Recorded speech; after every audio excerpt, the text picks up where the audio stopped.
নমস্কার বন্ধুরা, এই মুহূর্তের ঘটে যাওয়া চাঞ্চল্যকর ঘটনা নিয়ে আপনাদের সামনে হাজির হয়েছি। আসুন জেনে নিই। মকর সংক্রান্তি উপলক্ষে গঙ্গাসাগর মেলায় লক্ষাধিক পুণ্যার্থীর সমাগম হয়েছে। নিরাপত্তা জোরদার, ড্রোন ও সিসিটিভি নজরদারিতে প্রশাসন। ভোর থেকে গঙ্গা স্নান ও কাপিলমণি আশ্রমে পুজো চলছে। মুখ্যমন্ত্রী মমতা বন্দ্যোপাধ্যায় গঙ্গাসাগর থেকে ঘোষণা করেছেন, সাগরদ্বীপ মূল ভূখণ্ড সংযোগকারী ৫ কিমি ব্রিজ প্রকল্প দ্রুত শুরু হবে। প্রকল্পের আনুমানিক খরচ ১৭০০ কোটি টাকা বলে জানানো হয়েছে।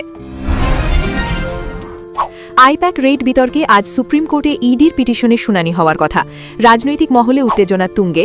তৃণমূল কংগ্রেস একে রাজনৈতিক প্রতিহিংসা বলে দাবি করেছে। প্রধানমন্ত্রী নরেন্দ্র মোদীর ১৭-১৮ জানুয়ারি পশ্চিমবঙ্গ সফর ঘিরে রাজ্য রাজনীতিতে জোর চর্চা শুরু হয়েছে।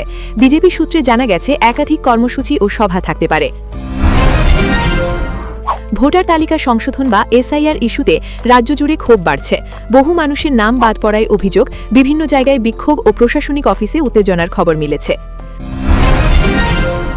কলকাতা হাইকোর্ট আজ একাধিক গুরুত্বপূর্ণ মামলার শুনানি করেছে, যার মধ্যে রাজনৈতিক ও প্রশাসনিক সিদ্ধান্ত সংক্রান্ত বিষয় রয়েছে। আদালতের পর্যবেক্ষণ ঘিরে রাজ্য প্রশাসনের চাপ বেড়েছে। কেন্দ্র রাজ্য সম্পর্ক নিয়ে আজ ফের সরব তৃণমূল নেতৃত্ব। বিভিন্ন প্রকল্পে অর্থ বরাদ্দ নিয়ে কেন্দ্রের বিরুদ্ধে বঞ্চনার অভিযোগ তোলা হয়েছে। বাংলাদেশে আজ নির্বাচন নিয়ে রাজনৈতিক তৎপরতা বেড়েছে। নির্বাচন কমিশন জানিয়েছে, নির্ধারিত সময়সূচি মেনেই ভোট হবে এবং নিরাপত্তা ব্যবস্থা আরও জোরদার করা হবে। বাংলাদেশের অন্তর্বর্তী সরকারের প্রধান ইউনুস আজ ফের জানিয়েছেন, সব চাপ সত্ত্বেও নির্বাচন পিছবে না। তার বক্তব্য ঘিরে রাজনৈতিক মহলে নতুন বিতর্ক শুরু হয়েছে। আজ থেকে বাংলাদেশে অন অ্যারাইভাল ভিসা সাময়িকভাবে বন্ধ কার্যকর হয়েছে।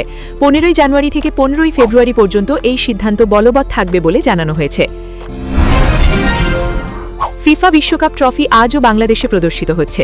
রাজধানী সহ বিভিন্ন জায়গায় ফুটবল প্রেমীদের দীর্ঘ লাইন ও উৎসাহ চোখে পড়ছে।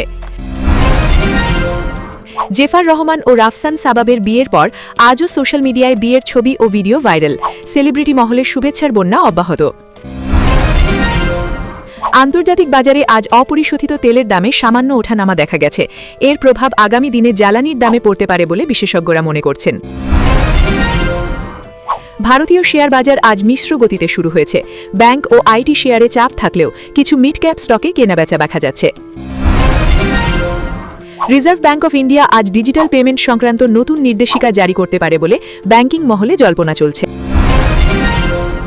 শিক্ষাক্ষেত্রে আজ একাধিক রাজ্যে পরীক্ষাসূচি ও ফল প্রকাশ নিয়ে গুরুত্বপূর্ণ ঘোষণা হয়েছে।